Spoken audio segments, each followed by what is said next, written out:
Kafka's background. Born on July 3, 1983, Franz Kafka was the eldest son of the Kafka family. Kafka was born to a Jewish family in Prague, the capital of Bohemia, a kingdom that was part of the Austro-Hungarian Empire. Kafka had a difficult childhood as tragedy played a huge role in his childhood development.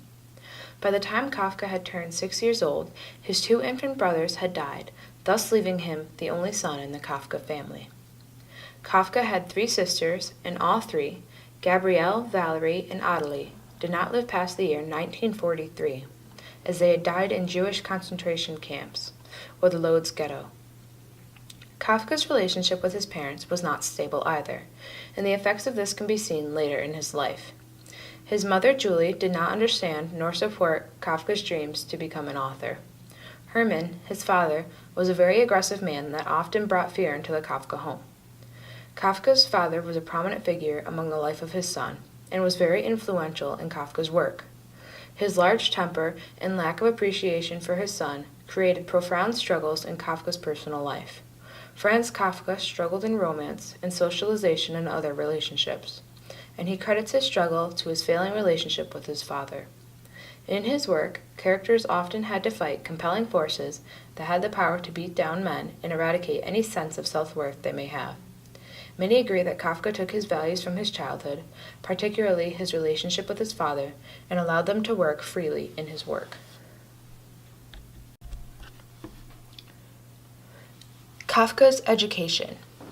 Despite his childhood background of growing up in Prague, Franz Kafka's most prominent language was in fact German. Kafka actually favored German culture over his own Czech and Jewish heritage. Growing up as a child, Kafka was a very intelligent young man. He actually attended a high school solely for the academic elite.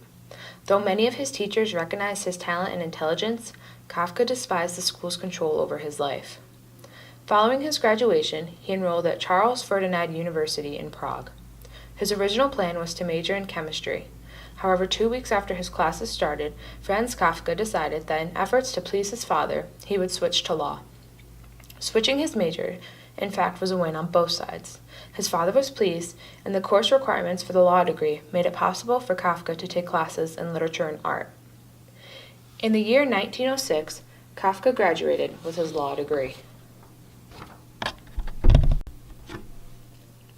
Work experience. Following his graduation, Kafka began working at an insurance agency, and he absolutely despised it. He was forced to work long, tiring hours in a profession that he did not enjoy. His work schedule left him both miserable and exhausted, and his overloaded schedule left him with little time to do what he actually enjoyed: writing. Kafka lasted less than a year at the agency, and after quitting his job, he quickly found another job with the Workers' Accident Insurance Institute.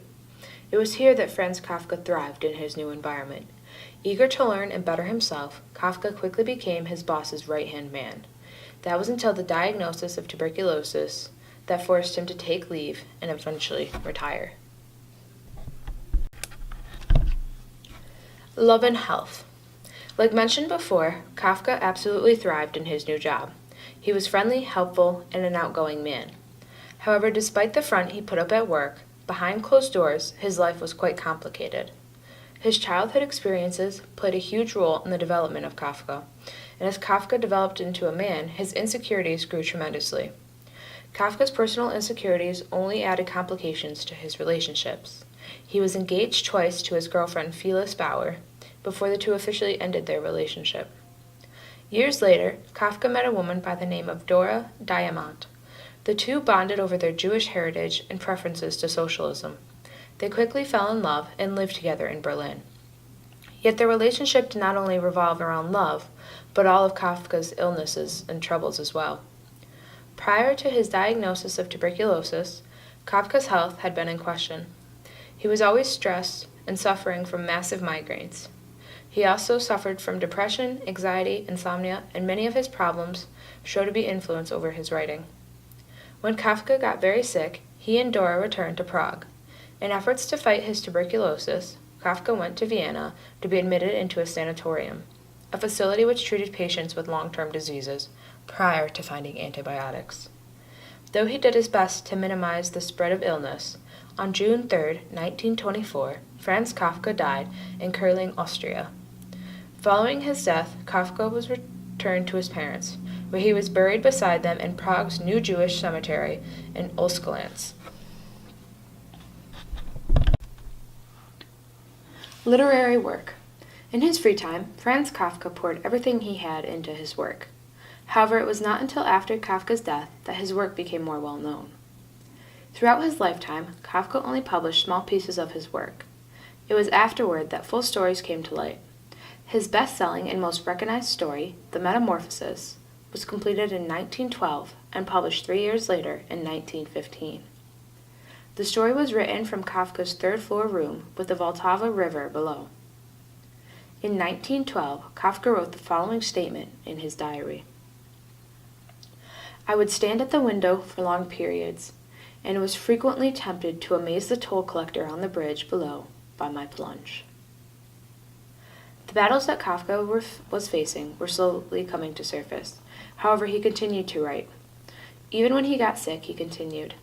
Following The Metamorphosis, Kafka completed Meditation, a collection of short stories, as well as Before the Law. Though his condition was only worsening, Kafka used his writing as an outlet during the difficult times in his life. Despite the fact that his enticing literary work was a product of raw talent intertwined with his personal life experiences, Kafka had no desire for the public to ever know about his work. His self-doubt overtook him, and he actually requested that his literary executor get rid of all his unpublished manuscripts. Thankfully, his executor did not obey his wishes. A year after Kafka's death, the executor published The Trial, which turned out to be Kafka's most successful novel. In the following year, The Castle was released. The novel America was published in 1927. This novel had a plot that included relationship trouble with a father figure, just as so many of Kafka's other pieces did. Finally, in 1931, The Great Wall of China was published, 14 years after Kafka had originally finished it. As seen in many of Kafka's pieces of work, his background and lifestyle can be seen in each. In the famous Metamorphosis, there are many connections between Kafka's family and the fictional family he created. First, Kafka did not fit into his family. His parents often did not agree with what he was doing, and his siblings often overlooked his talents. In the story of the Metamorphosis, Gregor did not fit in either. He was the outcast of the family. Both Gregor and Kafka felt trapped with their situations. Neither fit in their families, or could do what they wanted without being judged by them. Both faced many struggles throughout their lives. In Kafka's personal life, he was living through a tough time period, the World War II era. And Gregor's family, in Metamorphosis, was struggling financially, and many issues can be seen as derived from that. A very strong connection between the two is the father figure. Both fathers, in both Kafka's personal life and in the Metamorphosis, are seen to have a bad temper, and there seems to be no true relationship between the father and son. On the other hand, both mothers were portrayed as the typical housewife and stayed home to tend to the home. And finally, both stories take place in a European setting. Kafka's legacy. When Kafka died, very few knew of his literary talent. It was after he died that he gained an immense amount of fame due to his literary executor publishing his work. However, it was during World War II that Kafka's fame took off. His books had great influence over German literature. Throughout the 1960s, Eastern Europe was under the control of communist governments. Many found his work to be expressive and relatable. His tales were creating such a rising that the term Kafkaesque was created. The term Kafkaesque is defined as of, relating to, or suggestive of Franz Kafka or his writings, especially having a nightmarishly complex, bizarre, or illogical quality. Kafka's true literary authenticity was recognized at an auction, where his handwritten copy of The Trial was sold to the West German book dealer for a little bit less than $2 million, 1.98 to be exact.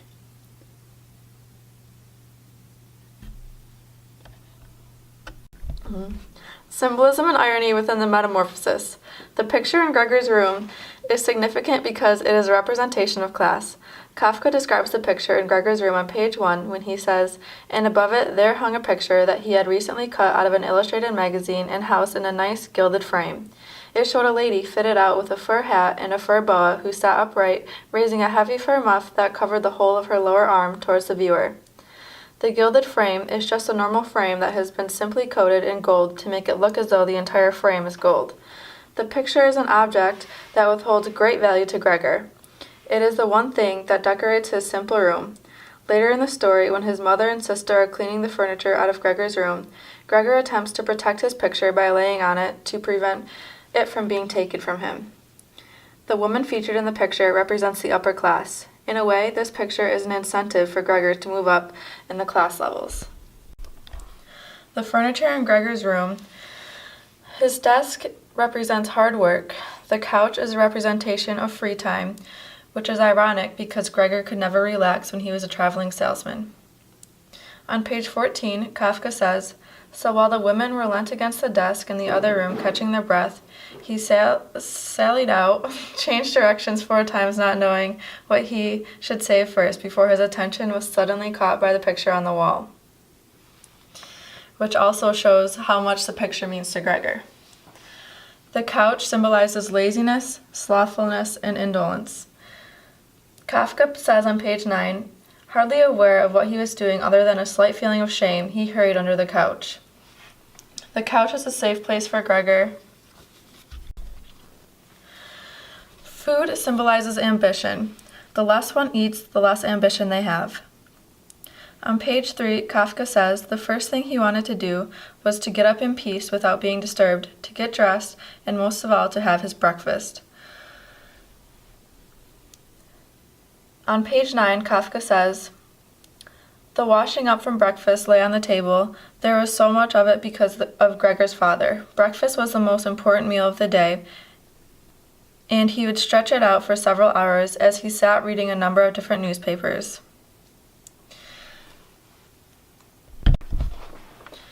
Time represents the force Gregor was constantly trying to overcome, the uncontrollable enemy. On page 2, Kafka says, well, there's still some hope. Once I've got the money together to pay off my parents' debt to him, another 5 or 6 years, I suppose, that's definitely what I'll do. That's when I'll make the big change. First of all, though, I've got to get up. My train leaves at 5. This shows how motivated Gregor is to pay off the family's debt. He has spent years of his life trying to accomplish this goal, but he simply just doesn't have enough time. His father's uniform has gold buttons which symbolize money and wealth. It is always kept in perfect condition, which symbolizes his high rank and his relationship with the bank. On page 15, Kafka says, he was standing up straight enough now, dressed in a blue uniform with gold buttons, the sort worn by the employees at the banking institute. Above the high, stiff collar of the coat, his strong double chin emerged under the bushy eyebrows. This description of Gregor's father shows that he is a dominant figure in his life. The skirts. Women at this time were inferior. In the story, skirts are found to be holding the sister and mother back throughout the story. His sister was screaming. His mother ran out in front of her in her blouse, as his sister had taken off some of her clothes as she had fainted to make it easier for her to breathe. She ran to his father, her skirts unfastened and sliding one after another to the ground. Stumbling over the skirts, she pushed herself to his father, her arms around him, uniting herself with him totally. Now Gregor lost his ability to see anything, her hands behind his father's head begging him to spare Gregor's life. In this section of the story, the skirts are a physical barrier, and the women are unable to reach the father. It shows the effects of sex and class during this time period. The stick. It represents power of the upper class, or the bourgeoisie. Until then, he had been relatively self-controlled, but now, instead of running after the chief clerk himself, or at least not impeding Gregor as he ran after him, Gregor's father seized the chief clerk's stick in his right hand.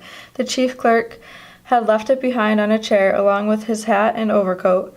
picked up a large newspaper from the table with his left and used them to drive Gregor back into his room, stamping his foot at him as he went. Kafka, page 8. The boots represent yet another source of power targeting Gregor. On page 16, Kafka writes, he probably did not even know himself what he had in mind, but nonetheless lifted his feet unusually high. Gregor was amazed at the enormous size of the soles of his boots. The hospital. It symbolizes hope. Gregor can see it, but he can never reach it. It is ironic in a way because it is never mentioned that Gregor should go to the hospital after his physical transformation. It would not be an annoyance because of how close the hospital is. Gregor's transformation is so unorthodox and in a way supernatural that he and his parents are so afraid to seek help or even tell anyone about it. They try to hide what has happened and keep it a secret for as long as they can. On page 14, Kafka writes, He had used to curse the ever-present view of the hospital across the street, but now he could not see it at all, and if he had not known that he lived in Charlottenstrasse, which was a quiet street.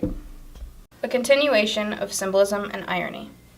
An example of both is the medicine, meaning no hope or poor conditions. She is looking into various bottles. He startled her when she turned around. A bottle fell to the ground and broke. A splinter cut Gregor's face. Some kind of caustic medicine splashed all over him. Now, without delaying any longer, Greet took hold of all the bottle she could and ran with them into her mother. She slammed the door shut with her foot.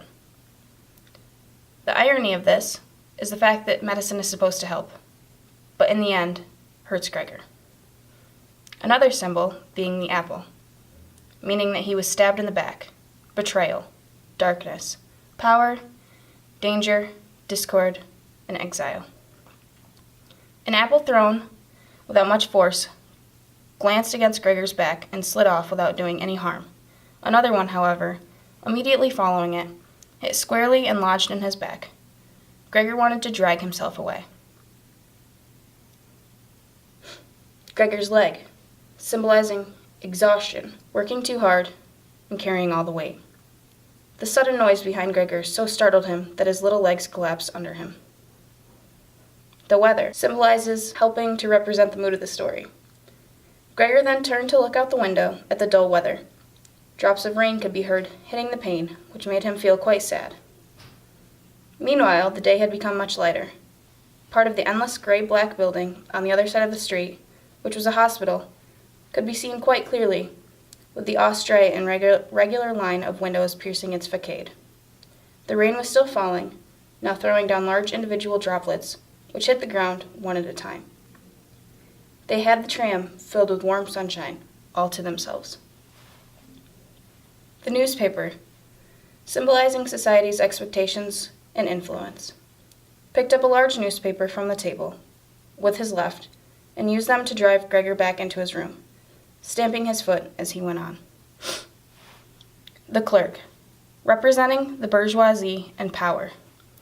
But now that I see your incomprehensible stubbornness, I no longer feel any wish whatsoever to intercede on your behalf. The door symbolizes change and limited opportunities. Gregor is blocked off to the world. There is no hope. The previous morning, while all the doors were locked, everyone had wanted to get in there to him. But now that he had opened up one of the doors and the other had clearly been unlocked sometime during the day, no one came, and the keys were in the other sides. The father's box, both symbolizing betrayal, locked and secrets, and having a case of irony.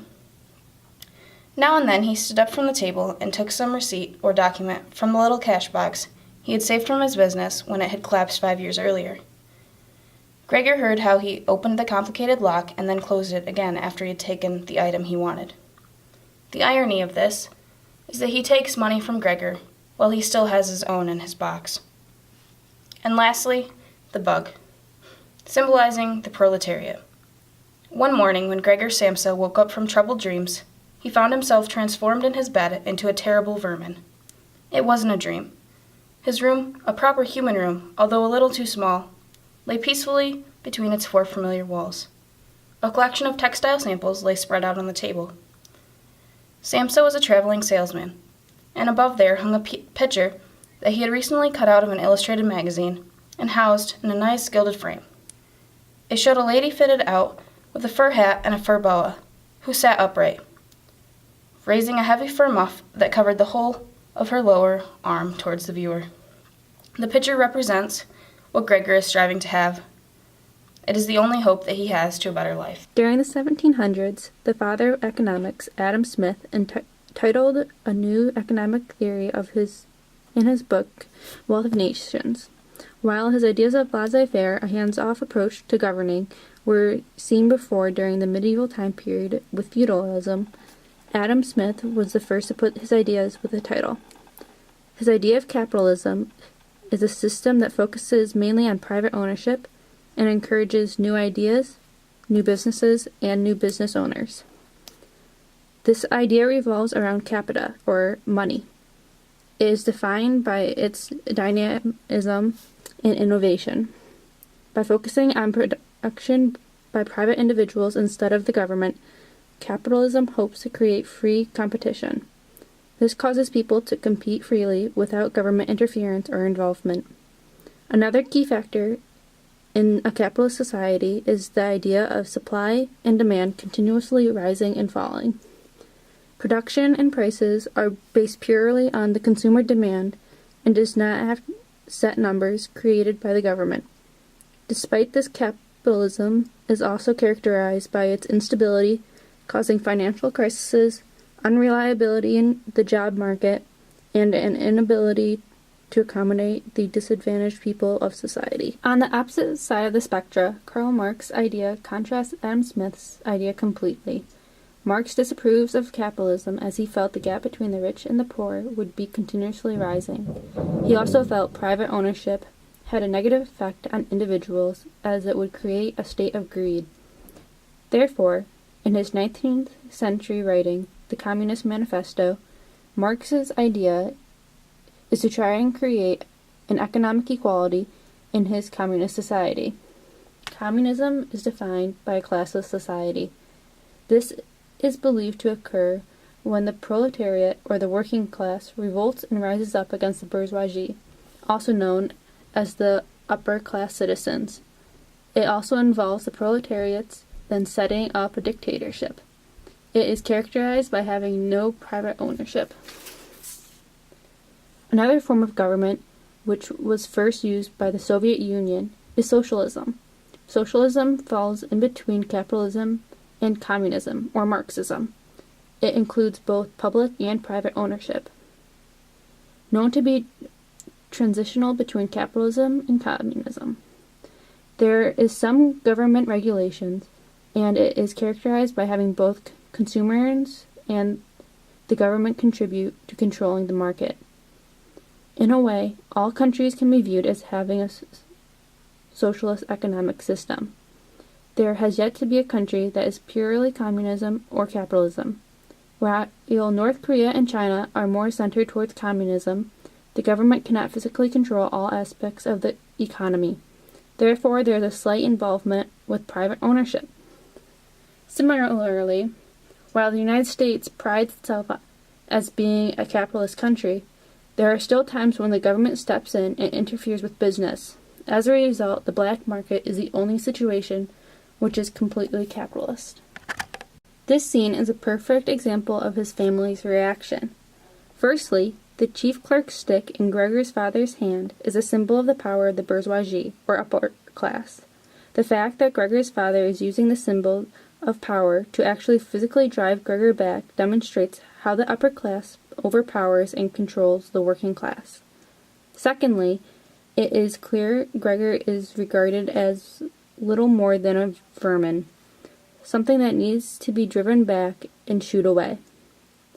This shows how, in a capitalist society, its working class have little worth and are looked down upon as filthy insects, not even humans. Kafka showing this through Gregor's transformation. The newspaper in Gregor's father's hand represents society as a whole, and supports the idea that society as a whole tends to view the proletariats in such an unattractive way. At the end of the novella, Gregor is met with his unfortunate fate as the working class and dies from illness and injury. It's mentioned on page 22. Without his willing it, his head sank down completely, and his first breath flowed weakly from his nostrils. This, of course, happens after another attack from Gregor's father, after the poor bug has tried to once more connect with his family. Through the last skirmish with Gregor's family and his death, Kafka is concluding that there is no place for the proletariat unable to work in a capitalist society. Their worth is based solely on their ability to work hard so others may live off them. This, of course, supports the idea of the division of classes being wrong, and the idea that the working class must rise up and rebel against the bourgeoisie to establish a classless society, also known as Marxism or communism. Through the whole novella, Kafka is trying to show this ugly truth of capitalism and support the idea of communism and Marxism is necessary. This concludes the analysis of Metamorphosis by Franz Kafka.